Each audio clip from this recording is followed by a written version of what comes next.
Hey, good morning. This is Glenn Lundy at Dan Cummins in Paris, Kentucky. We are getting ready to go live on our first Saturday of the new year. I'm very excited about what we've got going on today, what we've got going on this year. I am trying something different with the camera today, so hopefully you guys can hear me better. Go ahead and pop on there if you can hear me better. Can you hear me better? Can you guys tell from over here? Sounds a lot better, right? Okay, good. Much better. So we're going to run from here this morning as we kick off this great weekend. Hope you're having a great day. Hope you're somewhere warm because it is freezing outside here in Kentucky. But hopefully you're somewhere warm. Hopefully you're having a great Saturday morning. And let's go. Come on, Lady!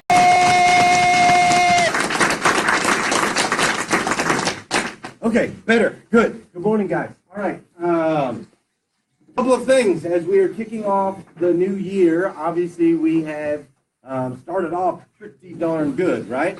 We've set some targets, we've set some goals, we've been hitting some different numbers, and it's just been a great start to the new year. And I appreciate you guys going out there in the cold. It's been so stinking cold, but going out there in the cold and making sure to continue to take care of our customers. Speaking of a couple customers that have been taken care of, I would like to go through and look at a couple reviews as we start this morning.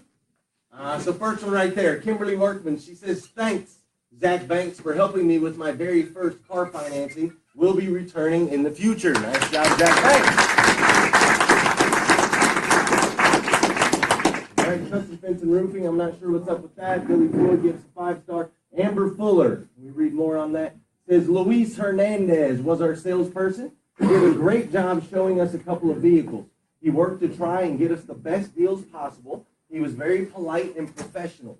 He had a good personality, funny, made the time we waited fly by. Mo also came out to talk to us about the car we were looking at. Is there more, or is that it? That's it? Good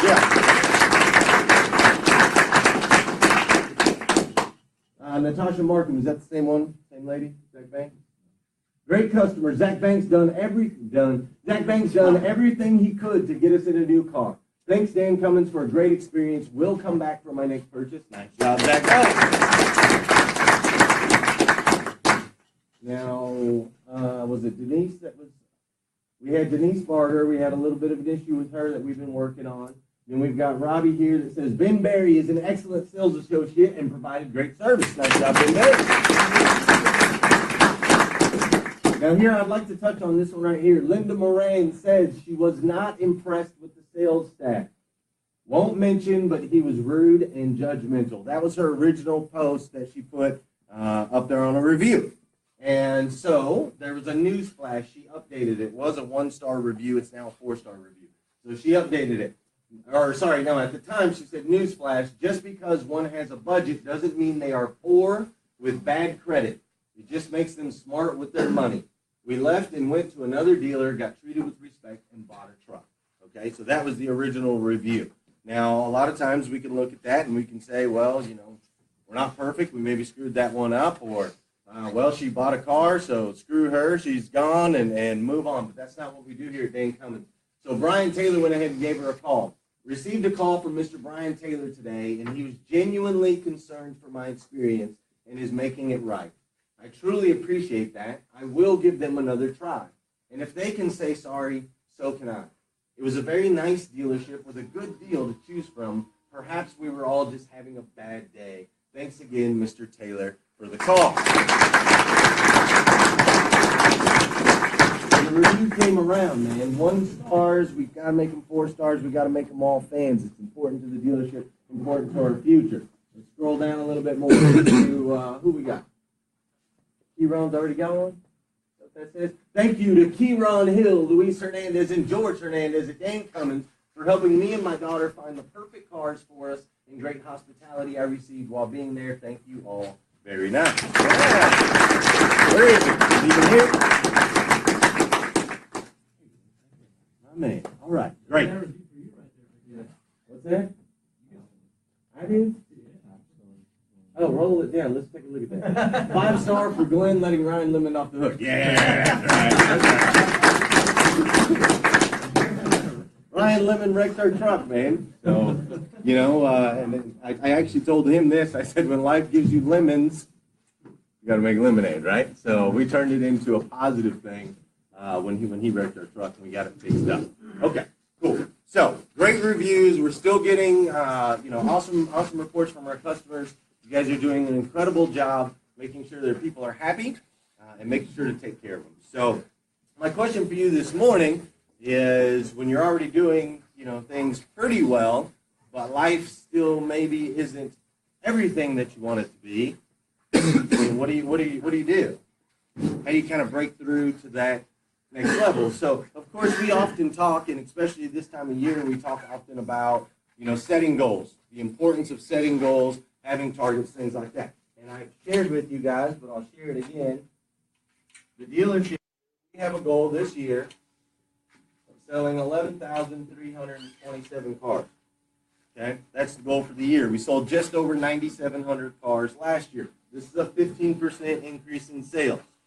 Okay, 15% across the board. You'll notice the calendar down there in the sales tank. It's got every day in there. It's got our daily target, which today I believe the daily target is 58. 58 is the goal for today. So all the goals are set up on that calendar. And basically what I did is I went to last year and I looked at every day in last year, the same, the first Saturday of January last year, looked at the goal, or looked at how many we sold a year ago, added 15%, and that's where we get our numbers from.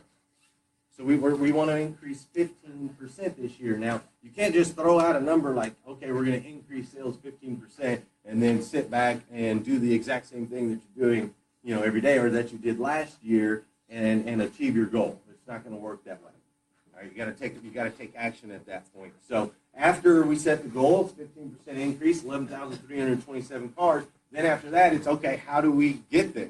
What do we have to do differently in 2018 from 2017 in order to be able to sell 11,327 cars? So the next thing I looked at was staffing needs. I started looking at staffing needs. I'm like, okay, we had this many people. We were able to do this much. So if I want everybody to be successful, be able to make good money, be able to pay their bills and live a good life, we got to have this many people. We don't want to flood this. I got to put this person in this position. He just went through all the staffing needs. And when he broke down the staffing needs, we need people. We need a lot more people in this dealership right now. I need more salespeople in the dealership. We need more detail people in the dealership. We need more body shop people in the dealership. We need more service people in the dealership. We need more people. Because we were pretty much strung out to our full capacity last year, weren't we? I mean, you guys were juggling stuff left and right, having to work 2, 3, 4 deals on a Saturday, right? Not being able to, the reason our surveys, sometimes we get dinged on the surveys for not going over the vehicles with the customers or giving them a tour of the service department is because it's just too busy, right? It's too busy. You got too many customers at the same time. So we've been strung out over on this side, trying to do as much as we can with the bodies that we have. Same thing over here in detail, parking cars, lining them up 3 deep, having to have night shifts, working outside in the cold, all of these things. So they've been strung out too. Service department, we had an issue with our oil changes. We had an issue with people not being able to set an appointment for over, 25 to 28 days to set an oil change department. So we had all those issues.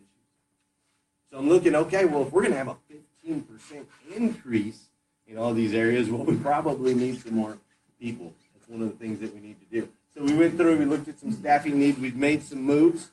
We've made some moves with this team right here. Josue Sariano is going to join us on the finance team now.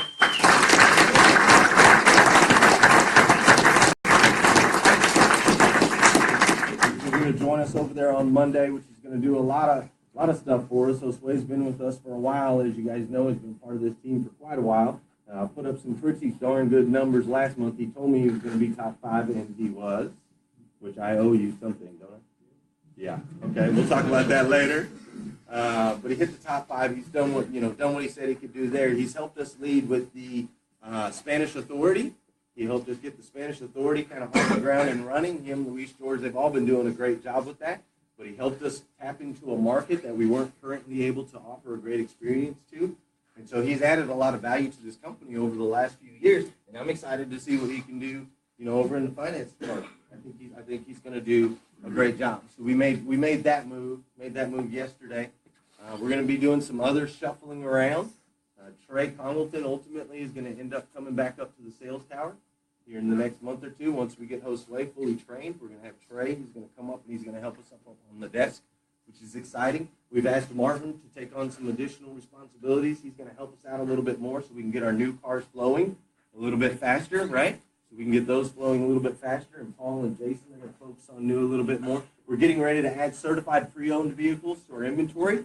That's something that General Motors is wanting us to do. It's part of our EVE. It's part of our program. That's going to open up another area where we can sell a few more cars, right? We're going to start focusing on business choice a little bit more, where we can give our customers free accessories, all of our business customers, and make it easy for you guys to be able to do those things. Oh, and did I mention, yeah, we got a big old building over there that's 40,000 square feet that currently right now Josh Cummins is spending hundreds and hundreds of thousands of dollars remodeling and making it a state-of-the-art facility so that our detail department and our body people and all of those guys, he's putting lifts in over there so that we can do undercoats, we can do bed liners, we can do window tint, we can slap accessories on over in that building. Everybody will be inside, everybody will be warm, they're not going to be cold anymore, they're going to be more efficient. We're going to go ahead and have the accessories set up over there. We're going to be able to put gas in our own cars. Hey,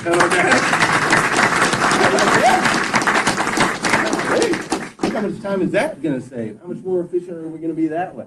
When you go out to the car to show it to the customer, it's already going to have gas in it. Shocker, right? Sometimes it's just these little simple things, man.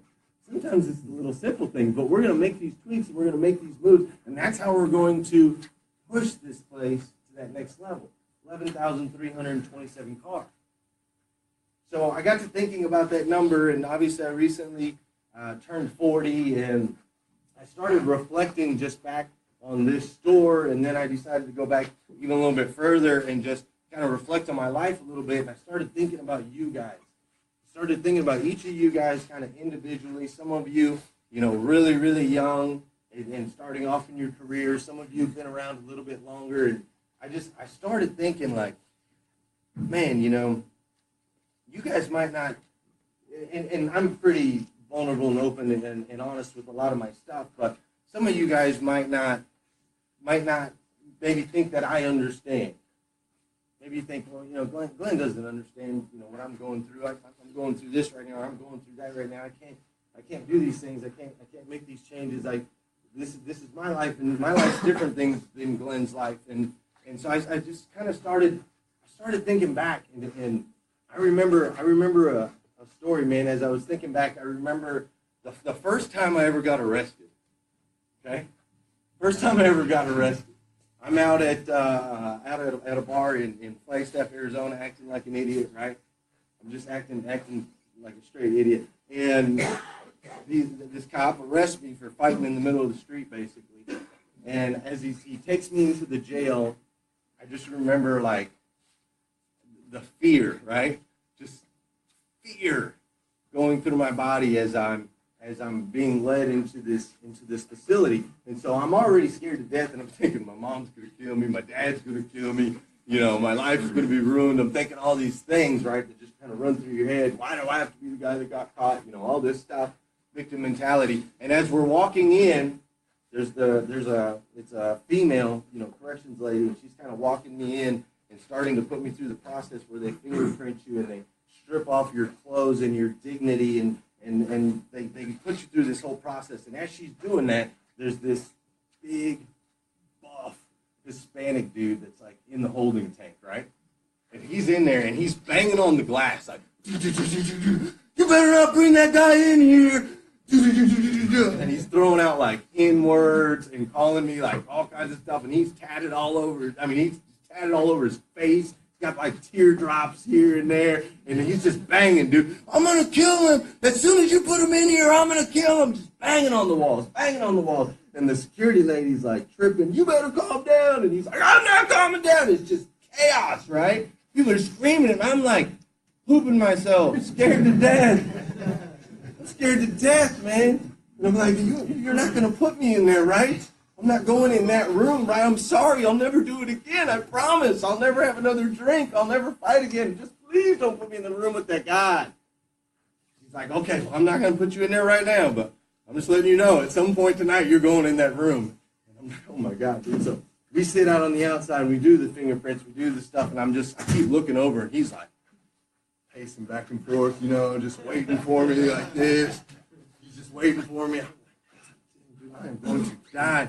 So we go, through, and finally she's like, I gotta put you in the holding tank. I gotta put you in the room. So I'm like, all right, man, let's go. So we go, and he's standing like right by the door where she's got to let me in, and she's like, you need to get back, and you go sit down, you leave him alone. And finally, he like steps back far enough for her to open the door. She opens the door, and I go in, and I'm just scared to death. I don't know what's gonna happen next. And he walks up to me and gets right in my face, and he's like, hey man, what's up? I was just kidding, man. I like messing with the guards. I like to freak them out, man. But we're cool, man. I ain't got no problem with black people, man. You're good. What's up? And we end up like talking, right? I mean, complete relief. I'm like, oh my gosh. So we end up talking, but every time the guards would go by, he'd jump back up on the glass, like, ah, just crazy, right? So I spend that night in jail and just re-looking at all the things in my life, at that point, and then still continue to make plenty of stupid decisions. So I thought about that memory last night, and I thought about it a little bit this morning. One of the other things that I kind of thought about is, I remembered back when I got the phone call that my father passed away. My dad, he was 52 years old. He was incredibly healthy and played basketball every day and refereed basketball all the time and just had this big, brilliant smile. And when I got the phone call and they told me that he had laid down on a Sunday afternoon and he just laid down to take a nap and he never woke up. He just never came back. And so when they told me, I just remember like dropping to the ground, just on my knees and just going, this can't be real, right? This can't be real. How did your dad just die, out of nowhere? So flew back, home to Arizona and did the funeral and all that stuff. And it was just so surreal and just trying to be strong for everyone and doing all that stuff. And then regretfully, because of the poor choices I had still been continuing to make in my life, the next morning after the funeral, we went right after the funeral. We went to the youth center and we played basketball in remembrance of my dad and had the community all come together. And then we went to my mom's house and we had some drinks and played games and just relived, his life and his legacy and did all that stuff. And then, then we ended up going to bed. And I remember at 6 o'clock in the morning, I was passed out on the couch, no shirt on. I've been drinking quite a bit. And I just remember opening my eyes, and there's like 6 police officers in like full gear just standing around me. And my mom, I could see my mom just like the fear like in her eyes with what was going on. And it turned out my dad and I had the same name. And when he passed away, they kind of ran his name through all the records, and they found out that I still had a warrant out for some stuff I hadn't taken care of, many years before. So luckily, they were kind enough to let me go to my dad's funeral. Apparently, they had been following me the whole time to make sure I didn't take off anywhere. I went back to jail, and at that point, I had spent 17 days in jail. So I looked back at that, I thought, man, I was just thinking kind of about this person that I was, man. I was thinking about the times back when, when I would spend days and days and days and days and days literally at the casino. I'd just be at the casino, man, playing roulette, gambling, playing poker, drinking. I got my comps. I still got my comps, but I'd have all my comps. So I didn't have to pay for hotels, didn't have to pay for food, and I would gamble for days and days and days and not sleep and just make all these poor choices. I would disappear. I'd let my mom down. She wouldn't know where I was. Like, I just remember this life, this crazy life I used to live, man. I've been a gambler. I've abused the substances. I've been in jail. I've been homeless. I've been broke. I've taken advantage of people. I've done all of those things. I've made mistakes. When my wife and I first moved to Paris, Kentucky, before she was my wife, but when we first moved, one of the reasons we moved to Paris, Kentucky is we were currently getting evicted from the house that we were in. I couldn't pay the bills. So here we were with nowhere to go, and luckily my wife called her mom, whose mom had a friend that had a place here in Paris that was willing to let us move in, even though our credit was shot. It was shot, man. Nobody was going to give us an opportunity. But luckily, she had this family here, this network, and they were able to get us in a little place right over here on David Lane, man. Just a little place. It crazy, you know. It was crazy, and that wasn't that long ago, guys. Like, that wasn't that long ago. I've been here, what, 7 years now? I think I've been here 7 years, yeah.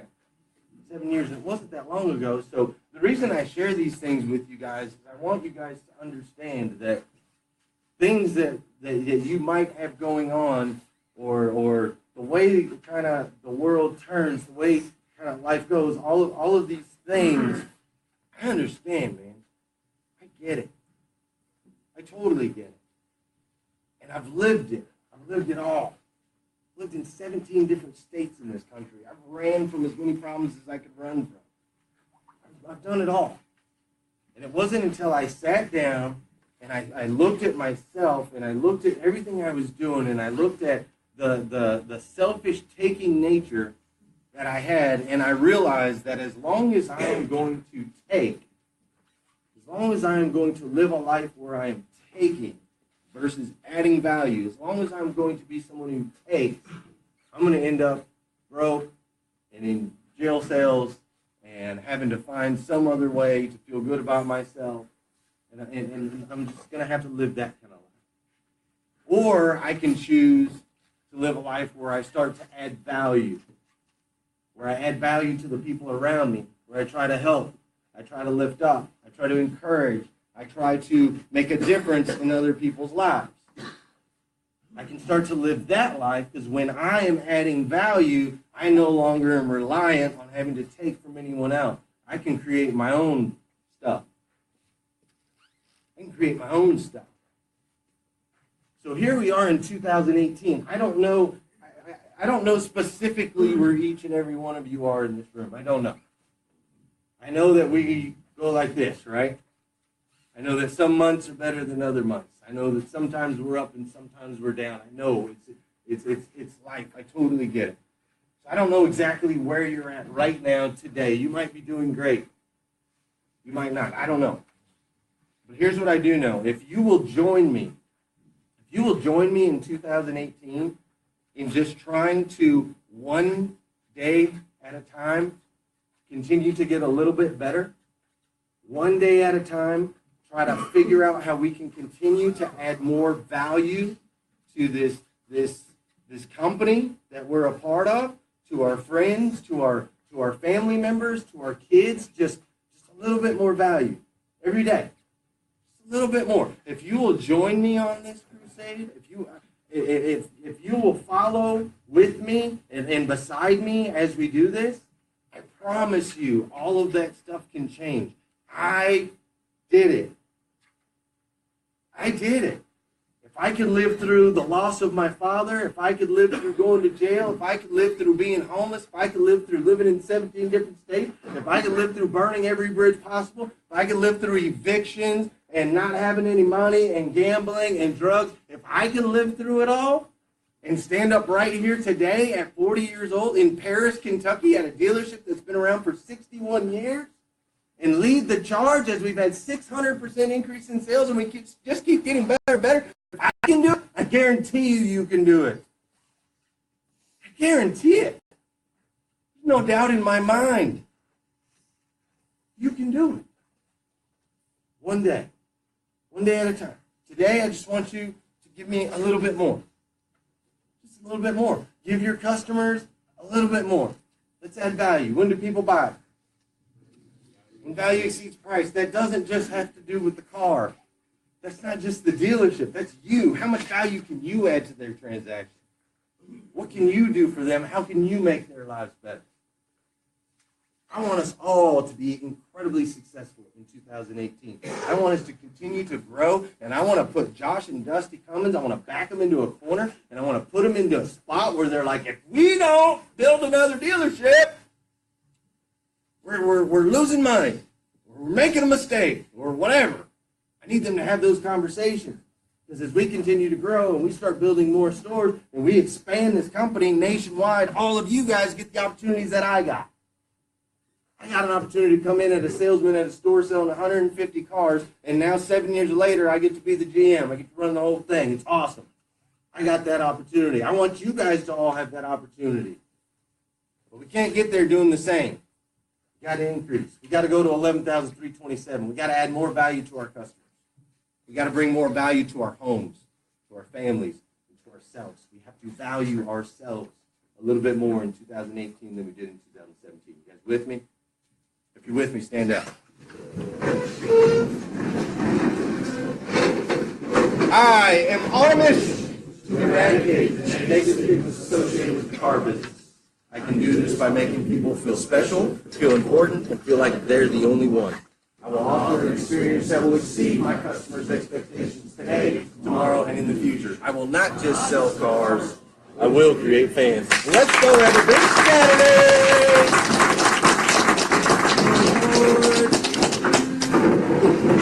Come on. Big day, buddy. I'm so glad you're here. Welcome to the team. For real. So glad you're here. Glad you're here, brother. Come on, my man. Big day today, all right? Good.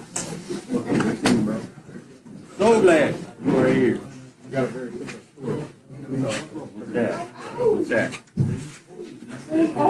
Hey, guys. Well, Dan Cummins Chevrolet and Buick, Paris, Kentucky. Probably not the sales meeting you were maybe thinking you were going to get today. But it is 2018. We're trying to do things different. We're trying to just make things better, man. Make things better all the way around for our customers, for our employees, and hopefully this will help make you guys better today. So sometimes I got to embarrass myself a little bit and expose myself a little bit just to make sure everybody understands, man. If I can do it, you can do it. That's a fact. That's a promise. So right over my shoulder there, 11,327.